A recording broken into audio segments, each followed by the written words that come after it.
Hi there guys, and I've got another replay cast for you. This time we're looking at Cricketwes in the WZ-132, and we're in a Tier 9 match on Kampinovka. And this is going to be mostly about the spotting that he does, but he does do appreciable damage as a light tank himself, and pulls off some pretty funky bounces, and so we're going to see just what he does here.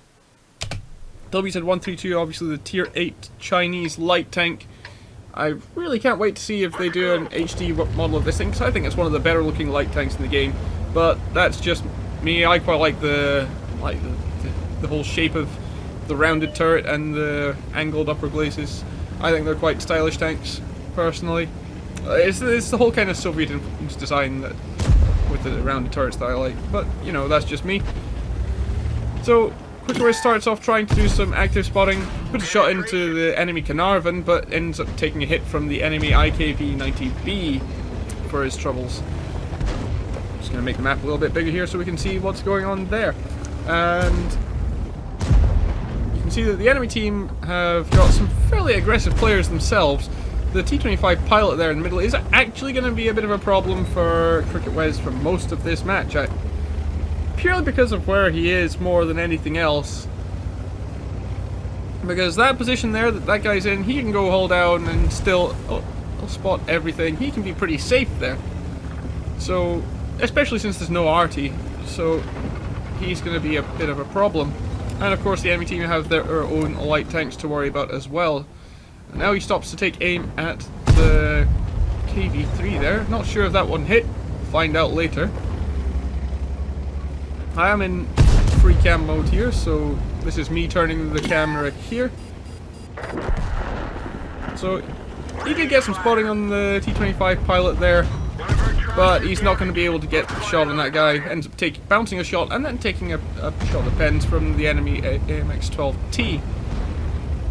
And he decides that he's going to go after that guy, and decides to load an HE shell, which is a viable thing when you've got a 100mm gun against a light tank of some sort.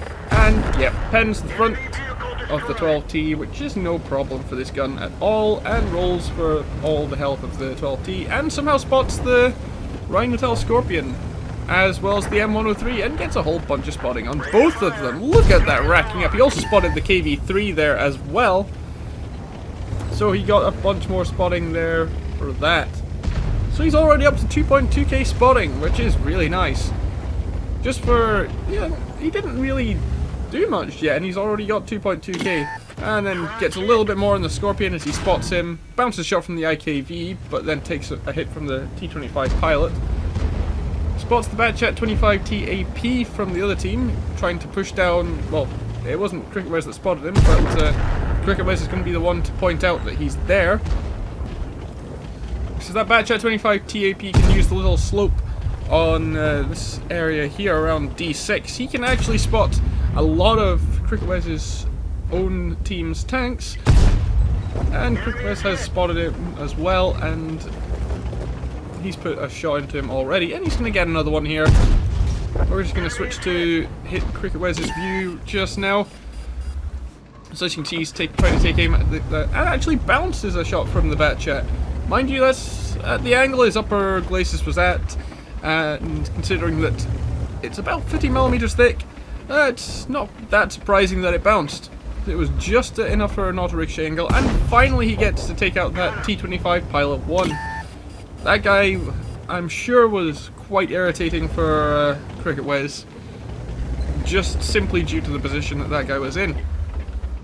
And now, after alerting the friendly Batchat to the position of the enemy one, the friendly Batchat just goes for it, and Cricketwes decides that he's going to go down the slope here, and he's going to try and get some more active spotting done. Meanwhile, enemy M41 Walker Bulldog and T43 have managed to get themselves round the southwest side of the flank, side of the map rather, and are trying to flank the friendly team. And the Scorpion G has noticed that, and he's asking Cricketwes to spot from there, but not before Cricketwes does a little bit more spotting in the middle here. And he was thinking about going for the Scorpion there, but then thinks better of it as he does get spotted. And there's the enemy T-43 spotted. Cricketwes does try to get a shot at the Scorpion here, but no, the Scorpion is behind that little hill there.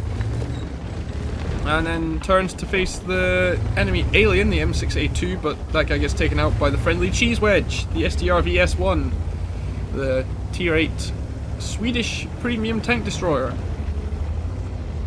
who then just takes a whole bunch of damage from hidden enemy tanks. And then the M41 Bulldog spots Cricketwes, tracks him, and does damage at the same time.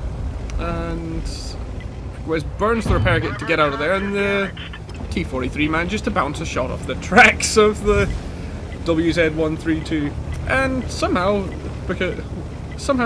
being really surprising, because he was side on to the T-43.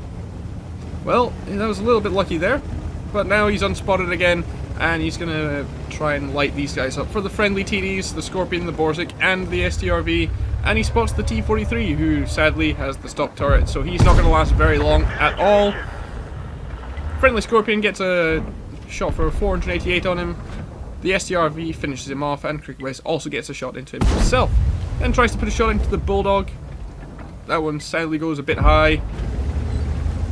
I think the Scorpion took a shot at him there, but misses. So Cricketwes here, in his WZ, is going to chase down the Bulldog a little bit. He's not going to try and get too close though, because he doesn't really want to get clipped by the autoloader on that thing. However, I think it was the SDRV. Yeah, the SDRV managed to get a good shot on the Bulldog and set him on fire. So that was a tasty, tasty kill for that guy, and gave Cricketwes a bunch more spotting. So he's at 4.2k here for spotting, and 1.4k damage done himself that we've observed. So he's just gonna go for it here. He's not really got much to lose. There's only the Scorpion there and the IKV left alive. Scorpion takes a massive hit from something, probably a friendly Scorpion or the Borsig, and he's left on 8 health there. And he gets taken out by the Doom Turtle, who has made it across the middle field there, past all the houses, and has got himself pretty far towards the enemy spawn. And of course it's just the IKV left alive now, so it's just a matter of finishing this guy off, and it doesn't really matter where he hits this guy, because he will overmatch the armor on the IKV. Obviously the tracks can still potentially bounce something, but it's over for this guy. He could maybe get a shot on Cricketwes if Wes is not careful, but yeah, he was never going to hit Cricketwes there. And he's going to try for this shot again, doesn't get it. IKV wastes his own shot by shooting the wall, thinking he can actually hit Cricketwes there. But since he doesn't have a turret, and he's too slow to react to Wes going round him, yeah, that was always going to be a ram kill there. And so that was 2,217 damage, 3 kills, and over 4,200 spotting for Cricketwes in the WZ-132.